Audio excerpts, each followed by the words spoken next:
Welcome. If you want to use split screen in your Samsung Galaxy S10 Plus, for the first you have to open the application that you want to use. So I'm going for the calculator, go back to the home screen, and right now use this button to enter background apps. Click on the application icon and select the open in the split screen view.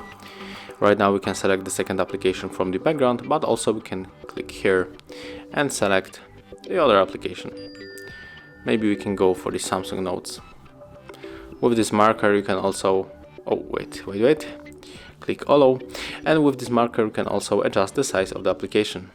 Thank you guys for watching, leave thumbs ups, comments and subscribe to our channel.